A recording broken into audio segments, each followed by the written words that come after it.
వానొచ్చినా ఆయనే, ఎండ కాసినా ఆయనే, సింహమైనా ఆయనే, నెమలైనా ఆయనే, పులి అయినా ఆయనే, నువ్వైనా ఆయనే, నేనైనా ఆయనే. అందుకే ఇప్పుడు శివుణ్ణి మేఘంతో పోల్చి వర్ణిస్తున్నాడు, వెంటనే నెమలితో పోల్చి వర్ణిస్తాడు. రెండూ ఆశ్చర్యకరంగా ఉంటాయి. ఆ రెండు కవితామృతాలు ఇప్పుడు సేవిద్దాం.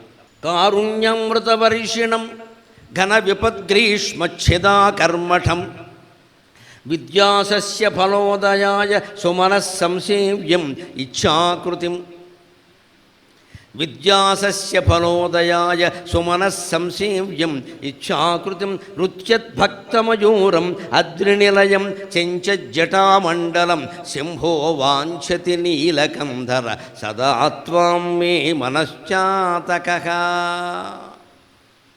వర్షంతో మేఘంతో పోలుస్తున్నాడు. ఎందుకుని ఒక్క మాట కనపడింది శంకరాచార్యకి, పట్టుకున్నాడు కవిత్వం అంటేది. నీలకంధరా దేవా అని పాట ఉంది చూడండి మనకి. నీలకంధర అన్న మాట పట్టుకున్నాడు. నీలకంధరుడు అంటే నల్లని కంఠం కలిగినవాడు శివుడు. నీలకంధరం ఇంకోటి ఉంది, మేఘం కూడా కంఠం నల్లగానే ఉంటుంది. వెంటనే ఆచార్యస్వామికి వచ్చిన ఆలోచన ఏమిటంటే శివుణ్ణి మేఘంతో పోల్చగలమా? ఇది కవిత్వం. అన్నీ సరిపెట్టాలి. మేఘం ఏం చేస్తుందో ముందు చూద్దాం. కారుణ్యమృత వర్షిణం, మేఘం నీటిని వర్షిస్తుంది. అమృతం అంటే నీరని కూడా అర్థం ఉంది, మామూలు నీటిని వర్షిస్తుంది. ఘన విపత్ గ్రీష్మచ్ఛిదా కర్మఠం, వేసవి కాలంలో పట్టేటువంటి చెమటని వర్షం పోగొడుతుంది. చెమట పట్టినప్పుడు చూడండి మనకి కాస్త చల్లటి గాలి, ఇందాక వచ్చినకి గాలి వచ్చిన అమ్మయ్య గాలి వేసిందని కూర్చుంటాం ఇక్కడ. ఆ గాలికి చెమట ఆరిపోతుంది. అంచేత వేసవికాలంలో పట్టే చెమటకి మేఘాలు ముసిరితే ఆ చల్లటి గాలి ఆ చెమటను పోయేలా చేస్తుంది. వర్షం లక్షణం ఇది. శివుడికి దాన్ని అన్వయించి తర్వాత చెప్పుకుందాం రెండో అర్థం. విద్యా సస్య ఫలోదయాయ, వర్షం నీ ఒక్కడి కోసం కురవదు, మొత్తం భూమి మీద పంటలు పండడం కోసం కురుస్తుంది. నీ ఒక్కడి కోసం కురవతుంది. అందుకే మహానుభావురాయన వాడు ఎలా ఉండాలంటే చాతక పక్షిలా ఉండాలట. సుభాషితాల్లో చెబుతారు. చాతక పక్షి అని ఒకటి ఉంటుంది, వానకోయిల అంటారు దాన్ని తెలుగులో. అది వాన వచ్చినప్పుడు, వాన వచ్చే ముందు ఇందాకట ఉన్న వాతావరణం ఉందే, అప్పుడు చెట్ల మీద మీకు చాతక పక్షులు కనపడతాయి. మామూలు అప్పుడు కనపడవు, ఎక్కడో ఉంటాయి. వచ్చి అలా నోరు తెరిచి కూర్చుంటుంది. ఆ వాన చెనుకులు డిస్టిల్డ్ వాటర్, మళ్ళీ మామూలు నీళ్ళు తాగదండి. 2 చుక్కలు నోట్లో పడితే ఓ నెల సరిపోతుంది దానికి ఫుడ్, ఇంకేం అక్కల, అలా బతికేస్తుంది. దాని మీద కవిత్వం చెబుతారు మహాకవులు. చాతక స్వానుమానేన జలం ప్రార్థయతే అంబుదాత్ సస్వౌదార్యతయా సర్వాం ప్లావయత్యంబునామహీం. ఆ పేద చాతక పక్షి దానికి నీళ్లు లేక అర్థిస్తే మేఘం దానికోసం వాన కురిపిస్తుంది. కానీ అది కోరిన కోరిక కారణంగా మేఘం వర్షం కురిపించడం వల్ల భూమండలంలో ప్రజలంతా ఆనందిస్తున్నారు కదా. చాతక పక్షి ఎంత గొప్పది అన్నాడు. మనిషి చాతక పక్షిలా ఉండాలి, ప్రజల కోసం పనిచేయాలి. మనం మనస్వార్థం కోసం కాదు. ప్రజలకు ఏదో కావాలి, అది మనం అడిగితే దేవుడు తీరుస్తారంటే అడగమయ్యా, ఏం పోయింది, నీకు అక్కర్లేకపోయినా అడుగు. చాతకపట్ట తన కోసం 2 చుక్కల వర్షం కురిపించమంటే ఇంద్రుడు మేఘం రూపంలో భూమండలం అంతా వర్షం కురిపిస్తే ప్రజలంతా ఆనందిస్తున్నారు కదా. అలాగే ధనవంతుడైన వాడు, నాయకుడైన వాడు, పదవి ఉన్నవాడు ఔదార్యంతో ఉండాలి. వాడి స్వార్థం కోసం కాదు, లోకం కోసం, లోకం కోసం, లోకం కోసం. అలాంటి చాతక పక్షి అయితే శివుడు అలాంటి వాడు చెప్తున్నారు. వాన నీళ్లు కురిపిస్తుంది, వేసవికాలంలో ఉండే వేడిని చెమటని పోగొడుతుంది. సస్య ఫలోదయాయ, పంటలు పండిస్తుంది. సుమనః సంసేవ్యం, ఇక్కడ విశేషమైన విషయం. సుమనస్సు అంటే మంచి మనస్సు కలిగిన వాళ్ళు, అంటే ఇక్కడ మామూలు మంచి మనుషులు కాదు, కవులు. కవిగారిని మీరు ఎప్పుడైనా చూడండి, ఇళ్లల్లో కవులు కనపడితే పోషించండి, వాళ్ళని ఆక్షేపించకండి. అమ్మాయిలు కానీ అబ్బాయిలు కానీ కాస్త కవిత్వం రాస్తుంటే లవ్ లెటర్ కాకపోతే పర్వాలేదు, పోషించండి. లవ్ లెటర్ అయితే చింపేయండి. కానీ వాళ్ళలో కవిత్వాన్ని, సంగీతాన్ని, చిత్రలేఖనాన్ని చంపేయకండి దయచేసి. నువ్వు ఇంజనీరింగ్ చదువుతున్నావు కదా, నీకు బొమ్మలు ఎందుకు? అమ్మాయి గొప్ప చిత్రకళాకారి అవుతుందేమో, అమ్మాయి బతుకునేది కాపాడుతుందేమో, చేయనివచ్చు కదా. పిల్లల్లో కళలు చంపేయకూడదండి. కవులకి ఎప్పుడు మూడ్ వస్తుందో తెలుసా? వర్షం కురిసే ముందు. ఆ మేఘాలు అలా కమ్ముకుని చల్లని గాలి వీస్తూ ఉంటే మాబోటి కవులు డాబా దగ్గర కూర్చుని శుభ్రంగా 16 పద్యాలు అల్లుతాం ఆ వాన మీద. అది సుమనస్సు అంటే అర్థం. సహృదయులు అంటారు. సహృదయులు అంటే కవులు, పండితులు, రసజ్ఞులు. సుమనస్ సంసేవ్యం. మేఘాలు కమ్మితే మాబోటిగాళ్ళకి చాలా ఆనందం. పసిపిల్లలం. కవి అంటే పసిపిల్లాడండి. కవి అంటే స్త్రీ. కవి పురుషుడు కాదు. కవి అంటే స్త్రీ. కవి అంటే పసిపిల్లాడు. పసిపిల్లాడు మనస్సు ఎలా ఉంటుందో కవి మనస్సు అలా ఉంటుంది. పిల్లాడు చూడండి, మీరు ఎన్ని అడ్డంకులు పెట్టినా వాన వస్తుందంటే మనం కంగారు పడతాం, వాడు బయటికి వెళ్ళిపోతాడు.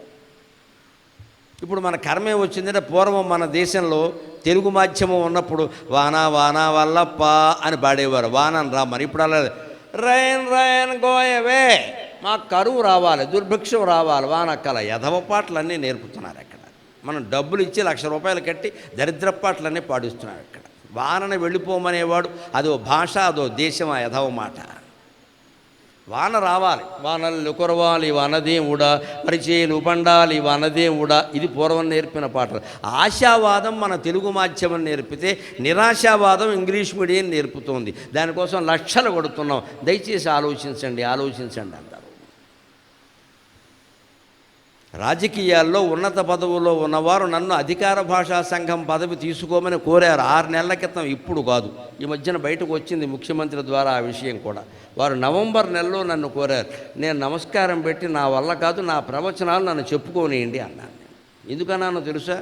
1వ తరగతి నుంచి 5వ తరగతి వరకైనా తెలుగు మాధ్యమం లేకపోతే తెలుగు భాష ఉండే అవకాశం లేదమ్మా. ఇంకా ఎవరేం చేయలేరు దానికి.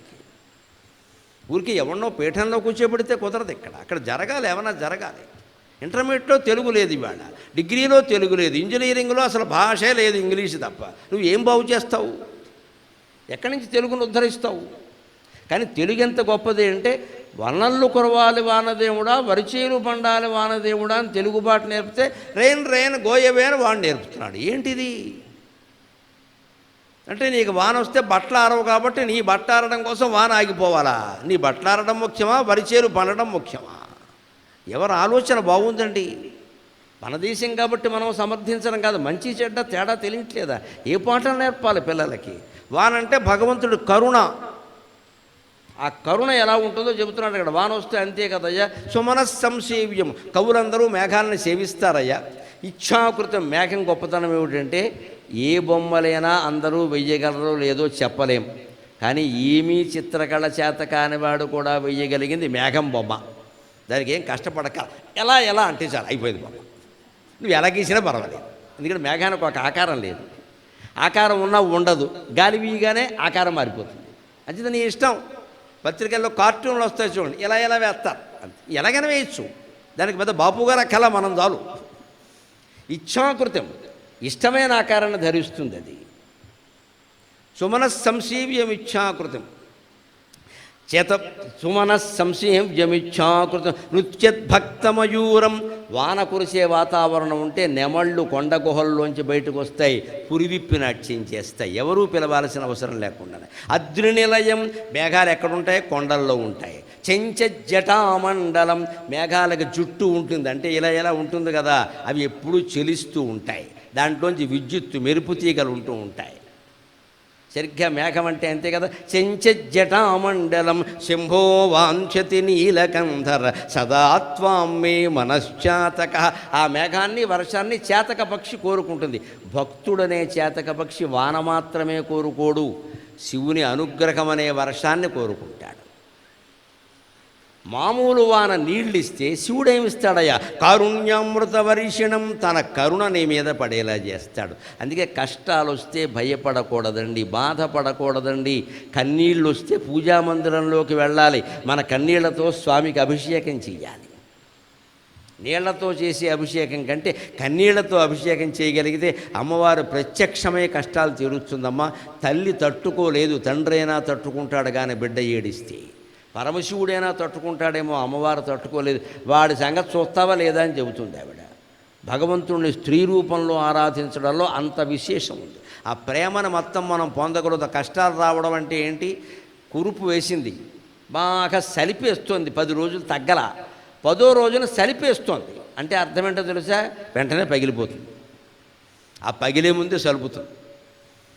పొయ్యిలోంచి బాగా పొగొస్తోంది. గ్యాస్ పోయినప్పుడు తెలియదు, ఇది కట్టెలు పోయినప్పుడు తెలుస్తుంది. ముందు పొగ వస్తుంది బాగా, అంటే తర్వాత మంట బాగా వస్తుంది. వాన కురిసే ముందు బాగా ఉక్కబోస్తుంది అంటే వర్షం కురుస్తుంది. జీవితంలో కష్టాలు వస్తున్నాయంటే భగవద్ అనుగ్రహం నీ మీద వర్షించబోతోంది. నువ్వు ధైర్యంగా ఉండాలి, నువ్వు ధైర్యంగా ఉండాలి. పైగా కష్టాలు ఆర్టీసీ బస్సులు లాంటివి. నేను కొత్తదోడు కనిపెట్టా. ఆర్టీసీ బస్సు ఏది బస్ స్టాండ్లోకి వచ్చిందంటే 5 నిమిషాల్లో వెళ్ళిపోతుంది. వెళ్ళని బస్సు డిపోలో ఉంటుంది, స్టాండ్లోకి రాదు. స్టాండ్లోకి వచ్చిందంటే వెళ్ళిపోతుంది. మన జీవితంలో కూడా కష్టం వచ్చిందంటే 5 నిమిషాలు కాకపోతే 5 రోజుల్లో వెళ్ళిపోతుంది. నోరు మూసు కూర్చో. ఇంక దాన్ని ఊరికి చెప్పక, ఫేస్బుక్లో పెట్టక, నీ దరిద్రం మళ్ళీ వాడికి అంటించడం ఎందుకు? ఏదో ఏమొచ్చినా సరే ఇవాళ అందులో పెట్టేయడం పట్టుకెళ్ళి ఇక్కడ. దానికి మళ్ళీ 100 మంది బొట్టన వేళ్ళు పైకి చిటికిన వేళ్ళ కిందకి ఏడుస్తూ కూర్చోవడం ఇక్కడ. వాడు ఎలా అంటాడా, వీడు ఎలా, నేను అందులో పెట్టమని వాడు చెప్పాడు. అసలు పెట్టకుండా ఉంటే గొడవ లేదు కదా. మన కష్టానికి వాళ్ళు ఎందుకు స్పందించాలి, ఎందుకు చెప్పాలంటే మన జీవిత విషయాలు వాళ్ళకే. నువ్వు పడింది ఏదో పడదప్పుడు నువ్వు చెప్పేది నిజమా, సగం అబద్ధాలే. ఇందులో సగం అబద్ధాలు. ఎంతసేపు ఎదుటి వాళ్ళని నిందించడం, మనం చేసిన తప్పు ఒప్పుకోము ఇక్కడ. ఎందుకే మోసం, ఎవరిని మోసం చేస్తావు ఇక్కడ? నీకు నువ్వే చెప్పుకుంటే అందులో నిజమేమిటో నీకే తెలుస్తుంది.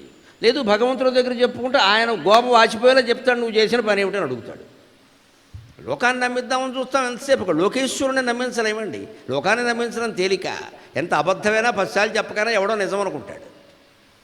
ఆ నిజాయితీ ఉంటే భగవంతుడి దగ్గర చెప్పాలి. అప్పుడు మన తప్పులు మన్నే ప్రశ్నిస్తాయి ఖచ్చితంగా. నోరు మూసి కూర్చో అని అంటే నోరు మూసి కూర్చో, ఎందుకు వచ్చిన గొడవ? ఆ చెప్పేది భగవంతుడు చెప్పుకోవాలి. చెప్పుకుంటే ఆయన కరుణ వర్షిస్తుంది. కారుణ్యామృత వర్షిణం ఘన విపద్గ్రీష్మచ్చిదా కర్మటం. వాన వేసవి తాపాన్ని చల్లబరుస్తుంది. మనకి ఆపదలు అనే తాపాన్ని పరమశివుడు చల్లబరుస్తాడు ఖచ్చితంగా. విపద్గ్రీష్మ, అనారోగ్యం కావచ్చు, ఆర్థిక ఇబ్బందులు కావచ్చు, పెళ్ళిళ్ళు కాకపోవడం కావచ్చు, అయిన పెళ్ళిళ్ళలో గొడవలు కావచ్చు, సంతానం లేకపోవడం కావచ్చు, సంతానంతో ఇబ్బందులు కావచ్చు, అన్నీ విపత్తులే. ఏమొచ్చినా నిమిత్త మాత్రంగా చేయవలసింది నువ్వు చెయ్యి, మిగిలింది భగవంతుడికి వదిలేయి. నమస్కారం చేస్తూ నమశివాయ నమశివాయ జపం చేస్తూ కూర్చో. 24 గంటల నుంచి 24 రోజుల్లోగా జవాబు జరిగి తీరుతుందని అనుమానం లేదు. జపం చేసేవాడు జీవితంలో ఓడిపోవడం. ఆ జపం నేరుగా భగవంతుడిని చేరుతుంది. వాళ్ళలో ఉండే భగవశక్తి ప్రసరిస్తుంది. ఎవడి మనస్సు మారాలో వాడి మనస్సు మారుతుంది. వాడు సుఖంగా ఉంటాడు ఖచ్చితంగా. ఇది జరగాలంటే మనం జపం చేయాలి. విపద్గ్రీష్మచ్చిదా కర్మటం విద్యాసస్య ఫలోదయాయ. శివుడు అనే మేఘాన్ని నువ్వు ఆశ్రయిస్తే మామూలు పంట పండదు, జ్ఞానం అనే పంట పండుతుంది. సుమన సంసేవ్యం. మామూలు మేఘాలని కవులు పండితులు సేవిస్తారు. శివుడనే మేఘాన్ని సుమనస్ అంటే దేవతలు, ఇంద్రాది దేవతలందరూ సేవిస్తున్నారు ఆయన్ని. అంత గొప్పవాడు ఆయన, మామూలు మనుషులు కాదు ఆయన. ఇంద్రాది దేవతలందరూ భగవంతుడిని సేవిస్తూ ఉంటారు. అంతేకాదు నృత్యత్ భక్త మయూరం. వాన వచ్చే ముందు నెమళ్ళు నాట్యం చేసినట్టుగా శివానంద లహరి వింటుంటే మీ అందరి మనస్సులో నాట్యం చేయట్లేదా అండి? ఇదే భక్త మయూరం. భక్తుల మనస్సులు నెమళ్ళుగా మారి పురివిప్పి నాట్యం చేస్తే ఎవడు చెప్పక్కర్లేదా విషయాన్ని? ఇక్కడ నేను కొట్టమంటే చప్పట్లు కొడుతున్నారా? లేకపోతే ఏమైనా లారీ ఇచ్చి ఎవరైనా తీసుకొచ్చారా ఎక్కడి నుంచి? మీ అంతటా మీరే వచ్చారు కదా. నాకు డబ్బులు ఇస్తారు, మీకేమి ఇస్తారండి ఇక్కడ? మరి మీరు ఎందుకు వచ్చారు ఇక్కడ? ఏదో ఉందేనే కదా. అంటే నెమలి తనంత తాను స్వయంగా వచ్చి ఆనందంగా పురివిప్పిన దానికేను డ్రిల్ మాస్టర్ పిల్లల చేత గేమ్స్ ఆడించినట్టు చంపేస్తాను పురిప్పకపోతే అని కర్రోడు పట్టుకుంటే అది పులిప్పుతుందా?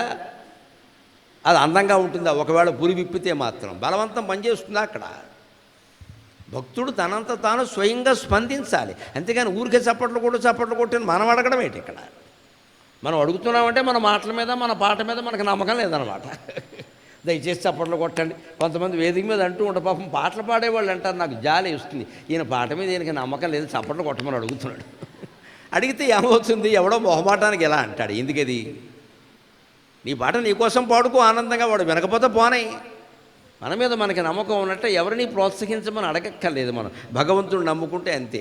సుమన సంశీవ్యం ఇచ్ఛాకృతం నృత్యత్ భక్తమయూరం. అంతేకాదు అద్రి నిలయం. మామూలు మేఘాలు కొండల్లో ఉంటాయి, శివుడు కూడా కొండ మీదే ఉంటాడు, కైలాసం మీద. అద్రి నిలయం చెంచ జటామండలం. మేఘానికి చివర జుట్టు కదులుతున్నట్టుగా విరబోసినట్టుగా ఉంటుంది. అలాగే శివుడికి కూడా వ్యోమకేశాయ విద్మకే, ఆయన జటాభారం ఇలా కదులుతూ ఉంటుంది. అంచేత మేఘమే అచ్చంగా శివుడు. అటువంటి శివుణ్ణి ఆశ్రయించండి. జటామండలం జటామండలం శంభో వాంఛతి నీలకంధర. అలా నల్లని కంఠం కలిగిన మేఘం లాంటి ఓ పరమశివ, సదాత్వాం మే మనశ్చాతక, నా మనస్సు అనే చాతక పక్షి నీ కరుణనే వర్షాన్ని కోరుతోందయ్యా అన్నాడు. ఇప్పుడు వెంటనే మార్చేశాడు తర్వాత పద్యం. మహాకవి అంటే శంకరాచార్యే నిజంగా. ఆయన లాంటి వాడు లౌకిక కావ్యాలు రాయకపోవడం కాళిదాసాదుల అదృష్టం అని చెప్పాను నేను. ఈయనే కనుక లౌకిక కావ్యాలు లవ్ అఫైర్స్ రాసుంటే కాళిదాసు మిగలడం ముందే పోతాడు. మేఘ సందేశం లాంటివి మిగలవసరం. అవి ఎందుకు మిగిలాయంటే ఈయన జోలికి వెళ్ళలేదు. భగవంతుడి గురించి తప్ప లౌకిక జీవితం గురించి ఆయన మాట్లాడలేదు. ఆయన ఆధ్యాత్మిక కవి అంతే, కానీ సామాన్యమైన కవి కాదు. ఇప్పుడు చూడండి, ఇందాక శివుణ్ణి మేఘం అన్నాడు, భక్తుల్ని నెమలి అన్నాడు. ఇప్పుడు ఏమంటాడో తెలుసా? ప్లేటు మార్చేశాడు. శివుడే నెమలి అన్నాడు. మళ్ళీ మొత్తం అన్నీ మారాలి, ఇప్పుడు మార్చేస్తాడు. అది మహాకవిత్వం అంటే. ఆకాశేన శిఖి సమస్త ఫణినాం నేత్రాకలాపి నతానుగ్రాహి ప్రణవోపదేశ నినదైకి కేకీతియో గీయతే. ఆకాశేన శిఖి సమస్త ఫణినాం నేత్రాకలాపి నతానుగ్రాహి ప్రణవోపదేశ నినదైకి కేకీతి యో గీయతే. శ్యామాం శైల సముద్భవాం ఘనరుచిం దృష్ట్వా నటంతం ముదా. శ్యామాం శైల సముద్భవాం ఘనరుచిం దృష్ట్వా నటంతం ముదా. వేదాంతోపవనే విహారరసికం వేదాంతోపవనే విహారరసికం తం నీలకంఠం భజే. నీలకంఠం అంటే రెండు అర్థాలు ఉన్నాయి. నల్లని కంఠం కలిగింది, మధ్య భాగంలో నల్లగా ఉండేది మేఘం. నీలకంఠం అంటే నెమలి కూడా. అది మళ్ళీ తోచింది స్వామికి. ఇందాక మేఘంతో పోల్చి చెప్పా, నీలకంఠుడు అంటే నెమలి కదా, నెమలితో పోలుస్తా. కవిత్వం ఎప్పుడు గొప్పదవుతుందంటే పోల్చగానే కాదు, అన్నీ సరిపోవాలి లక్షణాలు. ఇప్పుడు నెమలిగా అర్థం చూడండి. ఆకాశేన శిఖి, నెమలి పింఛం ఎంత ఉంటుంది? ఆకాశం అంత ఉంటుంది, అంతో ధర. సమస్త ఫణినాం నేత్రా కలాపి, నెమలి ఫణినాం నేత్రా కలాపి. ఆరిశేషుడినైనా సరే కాలుతో తొక్కేస్తుంది నెమలి. నెమలికి ఉండే శక్తి ఎందుకో తెలుసా? మనం ఎందుకు తొక్కలేం? అది ఎందుకు తొక్కింది? వెంకటేశ్వర స్వామికి విష్ణు ఆలయాల్లో గరుడ వాహన సేవ జరిగినప్పుడు చూస్తే మీకు అర్థమవుతుంది. పుణ్యం పుణ్యం అని ఎగబడ్డం కాదు, దాంట్లో గొప్ప సైన్స్ ఉంది.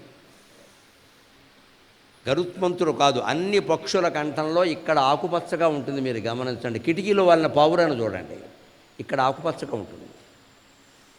భగవంతుడు దానికి ఆకుపచ్చ రంగు ఎందుకు ఇచ్చాడో తెలుసా? అది లోపల ఉండే ఒక రసాయనం, ఒక లిక్విడ్, ఒక ద్రవం, ఒక రసాయనం, దానికి చిహ్నం అది. ఆ లోపల రసాయనం ఉండడం వల్ల బయటికి ఆకుపచ్చ రంగులో అది కనిపిస్తుంది. ఆ రసాయనం విషాన్ని హరిస్తుంది. అందుకే పావురం కూడా పావును చంపేస్తుంది. అది దీన్ని ఎన్నిసార్లు కరిచినా దీనికి ఏం కాదు. విషాన్ని హరించే రసాయనం పక్షుల శరీరాల్లో ఉంటాయి, నెమలి సహా అన్ని పక్షుల్లో. భగవంతుడు పక్షులకే ఇచ్చాడు ఆ అవకాశం, అన్నిటికీ ఇవ్వాల. ఎందుకో తెలుసా? పక్షులు చెట్ల మీద ఉంటాయి, పాముల కింద చెట్టు తొర్రల్లో ఉంటాయి. ఈ పాములు పక్షి గుడ్లు తినేస్తాయి. లోకమే అంతా ఒకరినొకడు తినే బతుకుతూ ఉంటాడు. మరి పక్షికి పాములు తన గుడ్లను కాపాడుకునే శక్తి ఇవ్వాలి కదా. ఇవ్వడానికి ఏం చేశాడు?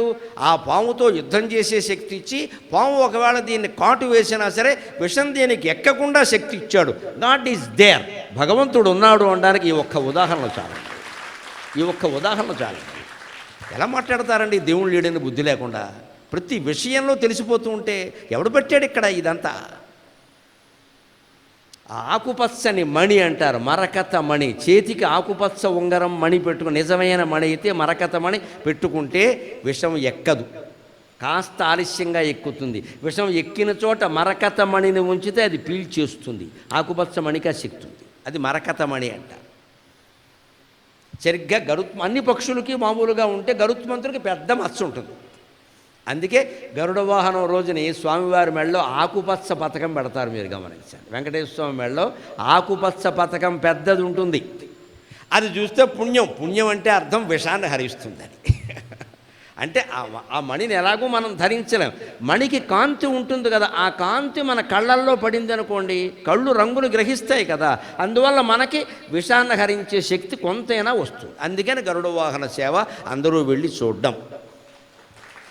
మన వాహన సేవలో, మన ఊరేగింపుల్లో, హిందూ ఊరేగింపుల్లో ఇంత సైన్స్ ఉందండి. కేవలం మహిమ కాదండి, ఎంత మహిమే కదా. పుణ్యం పుణ్యం అంటే అలాగా విజ్ఞానం, ఇది విజ్ఞానం. మన దేవాలయాలు విజ్ఞానానికి సంకేతం, మహిమ కాదు, ముందు గొప్ప విజ్ఞానం ఇది. దాన్ని ఇక్కడ పట్టుకుని ఆయన కవిత్వం చెబుతున్నాడు. ఆకాశేన శిఖి సమస్త ఫణినాం నేత్రాకలాపి. ఏ పామునైనా సరే, వాసుకునైనా సరే, కర్కోటకుండైనా సరే, తక్షకుండైనా సరే, చివరికి ఆదిశేషుడైనా సరే నెమలి కాళ్ళ కింద తొక్కేయగలదాం, కదలడానికి వీలు లేదు. అందుకే మీరు గమనించండి, నెమలి ఎవరికి వాహనం? కుమారస్వామికి వాహనం. కుమారస్వామికి తెలుగునాట పెట్టిన పేరేమిటో తెలుసా? సుబ్బారావు. సుబ్బారావు అంటే కుమారస్వామి. సుబ్రహ్మణ్యేశ్వరుడు, సుబ్రహ్మణ్యేశ్వరుడు గుళ్ళోకి వెళ్ళండి, పాము ఉంటుంది అక్కడ. కుమారస్వామి ఉండడు, పాము ఉంటుంది. పాము ఎలా అయిందండి? మన శరీరంలో కుండలిని శక్తి రూపంలో పాము ఉంది. శరీరాన్ని ఉండేటువంటి శక్తి, యోగ శక్తి ఉందే, అది కుండలిని శక్తి రూపంలో ఉంటుంది. కులాంగన కులాంతస్థ కౌడిని కులయోగిని అకులా సమయాంతస్థ సమయాచార తత్పర మూలాధారైకిరణ మూలాచార. ఇదంతా ఈ కుండలిని శక్తికి సంబంధించిన విశేషం. ఆ కుండలిని శక్తి ఎలా ఉంటుంది? కుండలిని అంటే కుండలాగా చుట్టుకుని ఉంది. కుండలిని అంటే పాము. అది నిజంగా పాము కాదు, పాము ఆకారంలో ఉంటుంది. అది తలకాయ కిందికి ఉంటుంది, తోక ఇలా పైకి వచ్చి ఇలా వస్తుంది. ఆ తలతో ఈ తోక మింగేస్తుంది, అంతే. తల తోక లేకుండా మాట్లాడకంటారు. అందుకని కుండలిని శక్తి సరిగ్గా పనిచేయకుండా మాయలో ఉంటే వాడికి తల ఉండదు, తోక ఉండదు. ఎందుకంటే తోక వెళ్ళి తలలో దూరింది, అందువల్ల తల తాను పని చేయలేకపోతుంది, తోక అందులో ఉండిపోయింది. మనకు లోపల జరుగుతున్నది అది. ఇక్కడ నాభి దగ్గర సరిగ్గా ఈ పైన ఉండే మహాకుండలిని శక్తి ఉంది, అమ్మవారి యొక్క శక్తి. ఈ తల ఇక్కడికి వస్తుంది, ఇక్కడి నుంచి ఇలా పైకి తోకబెట్టి ఇలా తీసుకొచ్చి ఇక్కడికి సరిగ్గా ఇలా ఉంటుంది. ఇక్కడ ఈ రెండు కలుసుకుంటాయి, కలుసుకున్నప్పుడు ఇలా తలలో తోక ఉంటుంది. మనం యోగ సాధన ద్వారా ఆ తోకని తల నుంచి విడదీయగలిగితే ఈ తోక ఇలా పైకి వెళ్ళి అద్భుతంగా ఎక్కడికి వెడుతుంది, ఈ తలని పైకి లేపుతుంది, తల పైకెడుతుంది, తోక కిందికి వస్తుంది, పాము సక్రమంగా ఉంది. అప్పుడు వెన్నుపోసకుండా ఆ పాము పైకి వెళ్ళి కుండలిని శక్తి బ్రహ్మరంధ్రాన్ని తాకుతుంది. అది మోక్షం, అది మోక్షం. దాన్నంతటినీ లలితా సహస్రంలో వరుసగా నామాల్లో చెప్పారు. మూలాధారే కిరణయ బ్రహ్మగ్రంథి విభేదిని, మణిపూరాంతర్విద విష్ణు గ్రంథి విభేదిని, ఆజ్ఞాచక్రాంతరాళస్థ రుద్రగ్రంథి విభేదిని, సహస్రారాంబుజారూఢ సుధాసారాభివర్షిణి, తటిల్లతా సమరుచి షట్చక్రోపరి సంస్థిత మహాశక్తి కుండలిని విశతంతు తనీయసి. ఈ మొత్తం నామాల్లో ఉన్నది. ఆ నాళం ఎంత ఉంటుందంటే బిసతంతు తనీయసి. బిస అంటే తామర పువ్వు, బిసతంతు అంటే తామర తూడులో ఉండే దారం, అది సన్నగా ఉంటుంది, అంత సూక్ష్మంగా ఉంటుంది. సుషుమ్నా నాడి అంటారు. కామేశ్వర ప్రాణనాడి కృతజ్ఞాకామ పూజిత. కామేశ్వర ప్రాణనాడి అంటే సుషుమ్నా నాడి. అది మన శరీరంలోనే ఉంది, మనకి తెలియక క్షేత్రాలనే తిరుగుతున్నాం ఇక్కడ. అందుకే శరీరాన్ని మించిన క్షేత్రం లేదని చెప్పాను నేను. నువ్వు దాని మీద దృష్టి పెడితే నీకు కనపడుతుంది. అది వదిలేసే ఊరికే ఏదో కాలకృత్యాలకి కామకృత్యాలకి వదిలేసాం ఈ దిక్కుమాలిన శరీరాన్ని. దీని మీద రెండే పనులు, ఒకటి కాలకృత్యం, రెండోది కామకృత్యం. కాలకృత్యం వల్ల కంపు మిగిలింది, కామకృత్యం వల్ల సంసారం పెరిగింది, అంతకంటే ఏం కాలేదు ఇక్కడ. అంతకు మించిన శరీరం, గొప్ప శరీరం ఉంది మనకి. మానవ శరీరాన్ని మించిన దేవాలయం లేదు. ఆ దేవాలయ నిర్మాణం, దేహాలయ నిర్మాణమే లలితా సహస్రం. అది మళ్ళీ ఇతర సహస్రనామాల్లో మీకు దొరకదు, లలితా సహస్రంలోనే ఉంటుంది అది సరిగ్గా. అందుకని దానికి దేవత ఎవరు? సుబ్రహ్మణ్య స్వామి. ఆయన పాములకి నాయకుడు. అందుకే ఆయన వాహనం నెమలి. నెమలి పామును అదుపులో పెట్టగలుగుతుంది. అందుకే సుబ్రహ్మణ్య స్వామి క్యాలెండర్ ఉన్న చోట మీరు చూడండి, పక్కన నెమలి ఉంటుంది, నెమలి కాళ్ళ కింద పాము ఉంటుంది. తెలుగులో ఆయన సుబ్బారావు అన్నారు. నువ్వు యోగ సాధన చెయ్యాలి. అందుకే సుబ్రహ్మణ్య స్వామికి 6 ముఖాలు ఉంటాయి. అవి డ్రామా వాళ్ళు పెట్టుకునే అట్టకిరీటాలు కావు. 6 ముఖాలే 6 శాస్త్రాలు: ధర్మ, శబ్ద, జ్యోతిష్, తర్క, పూర్వమీమాంస, ఉత్తరమీమాంస. ఈ 6 శాస్త్రాలు చదివితే తప్ప బ్రహ్మజ్ఞానం కలగదు. నువ్వు 6 శాస్త్రాలు చదవాలని చెప్పడం కోసం కుమారస్వామి 6 ముఖాలు ధరించాడు. నువ్వు నైవేద్యాలు పెట్టేయడం కోసం కాదు ఇది. నువ్వు ఉప్మా, పెసరట్టు 6 దోపేసి అంటే ఆయన కడుపునే వచ్చింది, నీకేం రాలేదు ఇక్కడ. మనం ఎంతసేపు ఇలాగే ఆలోచిస్తాం. 6 ముఖాలకు 6 నైవేద్యాలు, నీ తలకాయ 6 పుస్తకాలు చదవమని అర్థం. అది అందుకని ఆయన 6 రోజుల్లోనే గొప్పవాడయ్యాడు. షట్శాస్త్ర పండితుడు అయిన వాడు 6 రోజుల్లో అవుతాడు. తారకాసురుని సంహరించగలిగాడు. ఎందుకంటే ఈ కుండలిని శక్తికి మూలం కనుబొమ్మల్లో ఉంటుంది, కనుగుడ్డులో. కనుగుడ్డును సంస్కృతంలో తారక అంటారు. తారకాసుర వధ, దానికి మూలం ఐరిబ్. ఇప్పటికి కూడా మీరు ఐడెంటిటీ ఐరిబ్బే కదా, కనుగుడ్డు. వేలుముద్రలు నమ్మట్లా, సంతకాలు నమ్మట్లా, అన్ని మోసాలే. ఐరిబ్ అంటున్నాడు ఇప్పుడు. అది ఎవడో మార్చడానికి వీలేదు. డిఎన్ఏ అక్కడ ఉంటుంది. అసలు జీవుడు డిఎన్ఏ ఐరిబ్లో ఉంటుంది, కనుగుడ్డులో ఉంటుంది. అందుకని సరిగ్గా అక్కడికి వెడుతుంది ఈ శక్తి. అది సుబ్రహ్మణ్య స్వామి జీవిత అవతార రహస్యం. దాన్ని ఇక్కడ ఎలా ఉపయోగిస్తున్నా అంటే సమస్త పణినాం నేత్ర కలాపి. జీవితంలో అత్యంతమైన విషప్రాయమైన ఘట్టాలున్నా సరే మనం వాటిని కాలి కింద తొక్కి పెట్టాలంటే శివానుగ్రహం ఉండాలి. ఖచ్చితంగా నెమలిలాగా మారగలగాలి. జీవితం పాము అయితే నువ్వు నెమలి కావాలి, జీవితం ఏనుగైతే నువ్వు సింహం కావాలి, జీవితం ఎలకైతే నువ్వు పిల్లి కావాలి. లెక్కది మొత్తం మీద అది నిన్నేం చేయొద్దు, నువ్వే దాని మీద పెత్తనం చేయాలి. అది భగవద్భక్తికి ప్రయోజనం. ఆకాశే నసికి సమస్త ఫణినాం నేత్ర కలాపి. అందుకని నెమలి కాళ్ళ దగ్గర పాము ఉంటుంది. ఇంకో విశేషం, నతానుగ్రాహి ప్రణవోపదేశనినదైహి కేకీతి యోగీయతి. నెమలి ఆహారం తినేటప్పుడు చూడండి, మామూలుగా ఒకచోట నెమళ్ళు కనపడతాయి. శ్రీశైలం ప్రాంతంలో నెమళ్ళు బయటకు వచ్చి తిరుగుతూ ఉంటాయి. మీరు జాగ్రత్తగా నెమ్మదిగా టీవీలో గమనించినా సరే ఇంత పొడుగు మెడ ఉంటుంది కదా, ఇలా కిందికి వంగి చిన్నదేదో తీసుకుని ఇలా పైకి లేస్తుంది. దాన్నే శంకరాచార్య నత అనుగ్రాహి అన్నారు. నత అంటే కిందికి వంగింది, అనుగ్రాహి అంటే సరిగ్గా ఎలా వంగిందో అలాగే పైకి లేచింది. అంతటి మహానుభావుడు మళ్ళీ పుట్టాడండి, మళ్ళీ పుట్టాడు. ఆయన సన్యాసి ఏమిటి, ఆయన సన్యాసి ఏమిటి? ఎన్ని సంవత్సరాలు చేసిన వాడికైనా ఇంత అనుభవం ఉంటుందా? ప్రపంచాన్ని, ప్రకృతిని ఇంత దర్శించిన మహాకవి, మహాపండితుడు, మహాతత్వవేత్త మరొక్కడు లేడు. ఇంకా ఆయన గురించి నేను ఏం చేయాలో తెలియక అక్కడికి వెళ్ళి కాళ్ళ మీద పడి ఏడిచి మీ దగ్గరికి వచ్చి చెబుతున్నాను. నేను చెప్పే ముందు అక్కడికి వెళ్ళి ఏడుస్తున్నాను. నేను స్వామి నాకు తోచి నువ్వు చెబుతున్నా, నీ దయ నా ప్రాప్తం, అంతే. నువ్వు అవకాశం ఇచ్చావు చెబుతున్నా. చెప్పొద్దురా, నా చెయ్యి చేసి గోమ్మే కొడితే మానేస్తాం, వెంటనే మానేస్తాం. చెప్పరా అంటే చెబుతాం. ఏం చెబుతాం? మనకు తోచి చెబుతాం. ఆయన చెప్పడానికి మనం ఎవళ్ళం? ఏమి శక్తి అది? నెమలిని గమనించాడు. నత అనుగ్రాహి అన్నాడు. సరిగ్గా దాన్ని శివుడికి సరిపెడతాడు. మళ్ళీ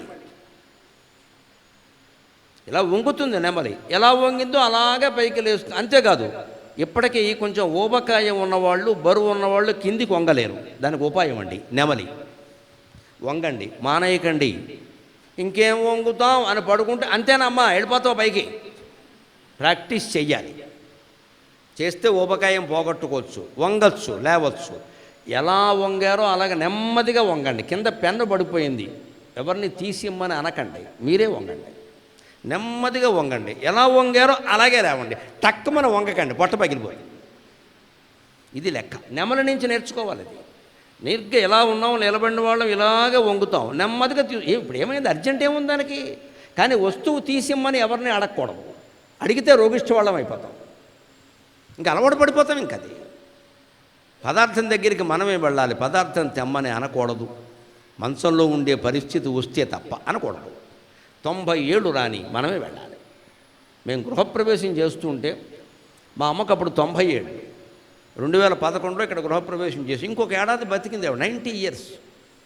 ముందు తల్లికి దండం పెట్టి పీటల మీద కూర్చోవాలి కదా అని చెప్పి మేము దండం పెట్టడానికి లేస్తూ ఉంటే, వద్దో వాడిని రమ్మనొద్దో, నేనే వస్తాను అని 90 ఏళ్ళ ఆవిడ నా దగ్గరికి నడుచుకుంటూ వచ్చిందమ్మా. ఆవిడ నేను ఆశ్చర్యపోయాను. అప్పుడు కూడా నా నోట పద్యం వచ్చింది, కాళ్ళు తడబడ్డను బిడ్డను రమ్మనదు. ఏమి ఈ ప్రేమకి ఏమిస్తాం ఇక్కడ? ఎంతటి ప్రేమ నా మీద! కాళ్ళు తడబడ్డను బిడ్డను చూడవచ్చు గాని ఇంతయు నన్ను రమ్మనదు, ఏ గతిని మే రుణమ్ము నీగెదన్. ఎంత ఓపిక, ఎంత ఓపిక! పైగా వాడు చిన్నపిల్లాడు నడవలేడు, నేను నడవలేంట. పైగా సెంటిమెంట్, పీటల మీద కూర్చున్న వాళ్ళు లేవకూడదురా, కూర్చో నేనే వస్తా అని ఆవిడకి అప్పటికే వాకర్తో ఉంది ఆవిడ పరిస్థితి. ఆ వాకర్ పెట్టుకుని పక్క గదిలోంచి నడిచి మా దంపతుల దగ్గరకు వచ్చి మమ్మల్ని ఆశీర్వదించింది తప్ప వాళ్ళని రమ్మనని అనలేదండి. అది వాళ్ళ ఆరోగ్య రహస్యం, అది వాళ్ళ ఆరోగ్య రహస్యం. 91వ సంవత్సరంలో 2012 మార్చి 6వ తేదీ సాయంత్రం 6 గంటల 10 నిమిషాలకు ఆవిడ పోవడానికి ముందు గంట ముందు ఈనాడు పత్రిక కళ్ళజోడు లేకుండా చదివింది ఆవిడ. కళ్ళజోడు లేకుండా గంట ముందు పేపర్లో వార్తలు మేము ఇద్దరం చర్చించుకునేవాళ్ళం. నాకంటే ముందు చదివేది ఆవిడ పేపర్. ఒకటి ముఖ్యమైన చెప్పవు, నీ తలకాయ ఏం చదివావు, ఈ విషయం చదివావా అనేది. జ్ఞాననేత్రం అది చదివేది ఆవిడకి ఎందుకో సరదా. జ్ఞాననేత్రం సైన్స్ అది చదివేది సరదా. కళ్ళజోడు వాడలేదు. ఆరోగ్యం ఎక్కడి నుంచి వచ్చిందంటే 90 ఏళ్ళు ఆవిడ పని ఆవిడ చేసుకునే ప్రయత్నం చేసిందమ్మా. మా చేతి చేయించుకునే ప్రయత్నం చేయాలి. ఎలాగని వంగడమే సరిగ్గా నెమలి నత అనుగ్రాహి. అలాగే మనం కూడా ఊబకాయం తగ్గాలి అంటే, బరువు తగ్గాలి అంటే వ్యాయామం ప్రత్యేకించి ఎక్కడికో జమ్ అని 10,000 వాడు మొహాన్ని కొట్టక్కర్లేదు. ఇక్కడ అదో షోకు మొదలెట్టారు ఈ మధ్యన. మీ ఇంట్లో మీరు చేయించాయి, మీ పనులన్నీ మీరే చేసుకోండి. పుస్తకం ఒక చోట, పెన్ను ఒక చోట పెట్టండి. నేను అలాగే చేస్తాను. మనకు పొట్టలేదు చూసుకోండి. ఇక్కడ ఉండదో రాదు. పుస్తకం ఒక చోట, పెన్ను ఒక చోట పెడతాను. నేను పుస్తకం కోసం పైకి ఎక్కుతాను, పెన్ను కోసం కిందికి వంగుతాను. ఇంకెందుకు వస్తుందంటే పొట్ట. ఏమాత్రం అవకాశం వచ్చినా నడుస్తాను. రైల్వే స్టేషన్లో రైలు రావడం ఆలస్యమైతే నేను అరగంట ముందెడతాను. అరగంట బ్యాగ్ ఎక్కడ పెట్టి నడుస్తూనే ఉంటాను. దానివల్ల 2 సుఖాలు. ఒకటి నడక అలవాటు అయింది, 2 దోమలు కొట్టకుండా ఉంటాయి. ఎందుకంటే నడిచేవాడికి దోమలు కొట్టవు, పడుకునేవాడికి ఏమీ పట్టవు. లెక్కది అప్పుడే కనిపెట్టాను సామెత. నడిచేవాడిని దోమలు కొట్టవు, పడుకునేవాడికి ఏమీ పట్టవు. రైల్వే స్టేషన్లో ఉండాలి, విమానాశ్రయంలో ఇబ్బంది లేదు, దోమలు కొట్టవు. రైల్లో కుదరదు. రైలు ఎక్కిలో జనం కంటే ముందు దోమలే ఉంటాయి. మనం ఒక ఫ్యాన్ ఉన్న చోట కూర్చొని చూసుకుంటారు. ఇంతకంటే అజ్ఞానం లేదు. ఫ్యానే, దోమలే. ఇక రైల్లో దోమలు కొట్టకుండా ఉండాలి స్టేషన్లో అంటే మీరు నడవాలి, అటు ఇటు నడవాలి. ఆ బ్యాగ్ మధ్యలో పెట్టేసి మళ్ళీ ఎవడైనా పట్టుకుపోతే అందుకే అక్కడ పెట్టి దానికి ఏమో దృష్టి పెట్టి జపం చేసుకుంటూ నడుస్తా. గొడవ లేదు, ఎక్సర్సైజ్. అవకాశం ఉన్నప్పుడల్లా నడిచి పనులు చేసుకుంటే వేరే వ్యాయామాలు అవసరం లేదండి. ఇదో పనిదండకి ఇది ఊరికేను. దానికి మళ్ళీ డబ్బులు కడతారేటి? పోనీ మార్నింగ్ వాక్ అయితే డబ్బులు కట్టక్కల్లా. జమ్ అంటే 10,000 కట్టాలి. ఇక్కడ ఎవడు కట్టాలి దానికి? అది జాక ఇంకేదో ఈ మధ్యలో ఒకటి వచ్చిందిగా TMT, కూర్చొని తొక్కుతారు ఇలాగ. అది పరిగెడుతుంది బెల్ట్, వీడు పరిగెట్టాడు. అది ఒకటి కొంటాడు ఇక్కడ. అది 50,000 పెట్టి కొంటాడు. 4 రోజులు వాడతాడు. తర్వాత దాని మీద తువ్వాళ్ళు రవికెలు ఆరేస్తాడు. బనీన్లు అంటే బట్టలు ఆరేసే దండం కోసం 50,000 ఖర్చు పెట్టాము. 4 రోజులు వాడతాడు. కొత్తలో తొక్కుతాడు సరదాగా. తర్వాత మూల బారేస్తాడు. దానికి ఒక పెద్ద రూము డాబా మీద. ఏంటి ఇక్కడ యథోచెత్త. 4 అడుగులు అటు ఇటు వేస్తే అయిపోయాయి, 4 గుంజీలు తీస్తే అయిపోయాయి. నేను చేసే వ్యాయామం ఒక్కటే చెబుతున్నా. రోజుకి 50 గుంజీలు తీస్తాను నేను. పొద్దున్న 25, సాయంత్రం 25. రోజు 50 తీయాల్సింది. ఎప్పుడు తీస్తానో ఎక్కడ తీస్తానో ఎవరికీ తెలియదు. మా ఇంట్లో వాళ్ళకి కూడా తెలియదు. తీస్తానంతే. పొద్దున్న 25, సాయంత్రం 25 తీయాల్సిందే. అంతే చాలు, ఇంకేం అక్కల. దాని గురించి ఎవరికి డబ్బులు ఇవ్వక్కర్లేదు. నేను వాడేంటి గుంజీలు తీసేది? మాస్టర్ దగ్గర గుంజీలు తీసాం అలవాటైంది, వినాయకుడి దగ్గర గుంజీలు తీసాం అలవాటైంది. అది చాలు వ్యాయామం. ఇక్కడ సరిగ్గా నమల నుంచి నేర్చుకోవాలి. నతానుగ్రాహి ప్రణవోపదేశ ప్రణవ. ఎప్పుడూ నెమలి కొత్తగా అరుస్తుంది. ఒకసారి అరిచినట్టుగా మరోసారి అరవదు. కోయిల కోత బాగుంటుంది, ఎప్పుడూ ఒకలాగే ఉంటుంది. కాకి అరుపు అంతకంటే బాగుంటుంది, ఎప్పుడూ ఒకలాగే వస్తుంది. దాని అరుపులో మార్పు ఉండదు. మధురమైన కోకిల అరుపులో కూడా మార్పు ఉండదు. కానీ మీరు నెమలి కేక వినగలిగితే షడ్జం వదతి మాయూరో, సంగీతంలో షడ్జమస్వరం తెలిసిన వాళ్ళకి అర్థమవుతుంది. క్రీం అని విచిత్రంగా అరుస్తుంది. మళ్ళీ రెండోసారి అరిస్తే అలా ఉండదు, మారిపోతుంది. అదే ప్రణవ. ఎప్పటికప్పుడు కొత్తగా కేక వేస్తుంది. కేకీతియో గీయతే. పైగా కేకి అంటే నెమలి, కేకి అంటే మగ నెమలి, మయూరి అంటే ఆడనెమలి. ఆశ్చర్యం ఏంటంటే నాట్యమయూరి అంటారు, పొరపాటు. మగ నెమలి నాట్యం చేస్తుంది, ఆడనెమలి నాట్యం చేయదు. మన ఇళ్లల్లో కూడా ఆడాళ్ళని చూసి మగాళ్ళే డ్యాన్స్ ఆడతారు, ఆడాళ్ళు ఆడేది ఏం లేదు. అక్కడ నాట్యం చేసేదాన్ని మొగనేమలు అంటారు. కేకి అంచేది బిరుదు ఇస్తే మీరు నాట్య కేకి అనేవాళ్ళు. ఎవరు శాస్త్రం తెలిస్తేగా. నాట్య మయూరి నాట్యం చేయదు, ఆడనేమలు చేయదు, మొగనేమలే చేస్తుంది. కేకీతియో గీయతే. ఇప్పుడు చెబుతున్నాడు ఇంకా ఆశ్చర్యం. శ్యామాం శైల సముద్భవాం. నల్లగా ఉంటూ మేఘం అన్నమాట. శైల సముద్భవాం, కొండల్లో పుట్టింది మేఘం. ఘన రుచిం గొప్ప విద్యుత్తు కలిగింది. మేఘంలో విద్యుత్తు ఉంటుంది కదా. దృష్ట్వా నటంతం ముదా, అలా మేఘం కనపడగానే, నల్లటి మేఘం కనపడగానే, మేఘంలో మెరుపు కనపడగానే నెమలి ఆనందంగా ఇలా ఇలా పురివిప్పాడుతుంది. శ్యామాం శైల సముద్భవాం ఘన రుచిం దృష్ట్వా నటంతం ముదా వేదాంతోపవనే విహార రసికం. నెమలి ఎప్పుడు ఉపవనాల్లో విహరిస్తుంది, అరణ్యాల్లో విహరించడానికి ఇష్టపడదు, ఉద్యానవనాల్లో విహరిస్తుంది. ఉద్యానవనాల్లో అయితే రాజకుమార్తెలు స్త్రీలు ఉంటారు, ఇళ్ల దగ్గర వాళ్ళు చంపరు, నెమళ్ళని చంపరు. అడవిలో ఉంటే వేటగాళ్ళు చంపేస్తారు. అందుకని ఉపవనంలో విహరిస్తుంది, వనంలో విహరించదు. ఉపవనం అంటే ఉద్యానవనం. అయితే ఉపవనంలో విహరించే నెమలికి నమస్కారం అంటే ఇప్పుడు ఆ నెమలిని శివుడితో పోలుస్తున్నాడు ఈయన కూడా. ఆకాశేన శిఖీ, శివుడికి జుట్టు ఏమిటంటే ఆకాశం అన్నారు, వస్త్రం ఏమిటంటే దిక్కులో అన్నారు. భగవంతుడు సర్వాంతర్యామని చెప్పడానికి ఈ రెండు మాటలు చాలు, ఇంకేమక్కర్ల. ఆయన వస్త్రాలు దిక్కులు, ఆయన జుట్టు ఆకాశం. అంతేకాదు సమస్త ఫణినాం నేత్ర కలాపి, శివుడనే నెమలికి కూడా పాములకు నాయకుడు ఎవరండి? ఆదిశేషుడు. ఆయన ఈయన మెడలో ఉంటాడు. కలాపి అంటే ఆభరణం. అంచేత నెమలి పాముని కాళ్ళతో అణగదొక్కితే శివుడు కంఠంలో ధరించాడు మొత్తం. అందుకే కలాపి అన్న మాట వాడారు. కలాపి అంటే అదుపులో పెట్టుకోవడం అని ఒక అర్థం, ఆభరణం అని ఇంకో అర్థం. అంతటి విద్వాంసుడు శంకరాచార్య. మరొకడు పుట్టడండి, మరొకడు పుట్టడు. సామాన్యమైన వైదుష్యం కాదు. ఆ తల్లి పుణ్యాత్మురాలు ఆర్యాంబ కానీ శివయోమ కానీ కడుపున కన్న తల్లి బంగారు కడుపున కంది అయింది. అంతటి పాండిత్యం 32 ఏళ్ళు కూడా లేకుండా. అందుకని సమస్త పణినాం నేత్రాకలాపి. ఇప్పుడు నతానుగ్రాహి, నెమలి పరంగా అర్థం చెప్పుకున్నాం మనం. భక్తుడు, భగవంతుడు అనే నెమలి నత, నమస్కరించిన వారిని, అనుగ్రాహి, అనుగ్రహిస్తాడు. ఎవరు నమస్కారం చేస్తున్నారో వారిని అనుగ్రహిస్తాడు. ఆ రకంగా నతానుగ్రాహి. నెమలి ఏమో ఉపదేశం చేస్తుంది? కేక ప్ర నవ, ఎప్పటికప్పుడు కొత్త కేకలు పెడుతుంది.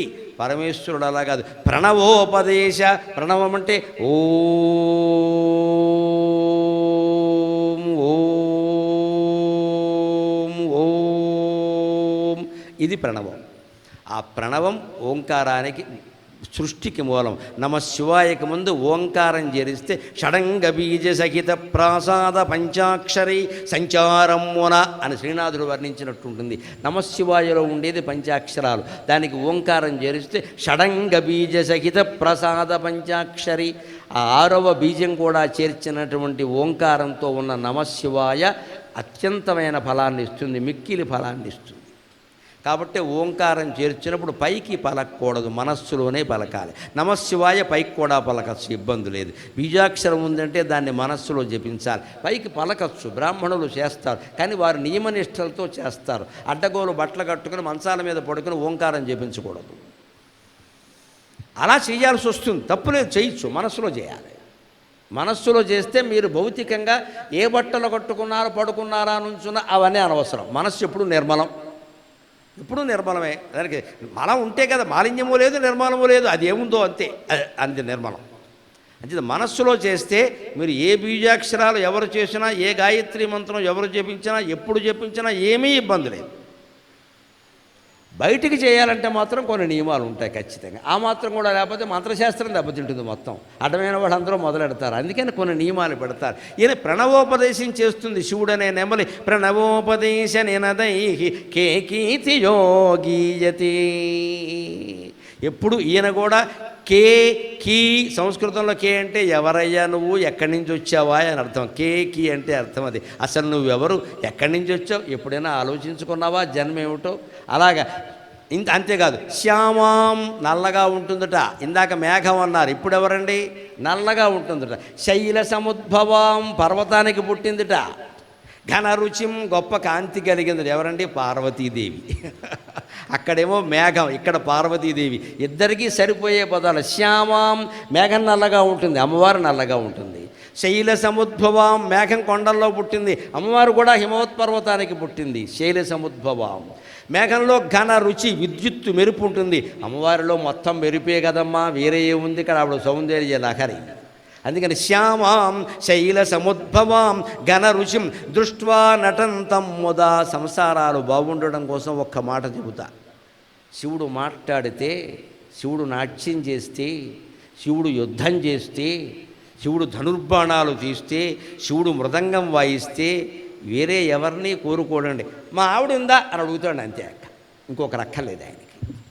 ఆవిడ ఉంటే చాలు ఆయనకి. ఇంకెవరి ప్రేక్షకులు వచ్చారా, ఎంతమంది వచ్చారు, డబ్బులు ఇస్తారా, ఇవన్నీ ఉండదండి.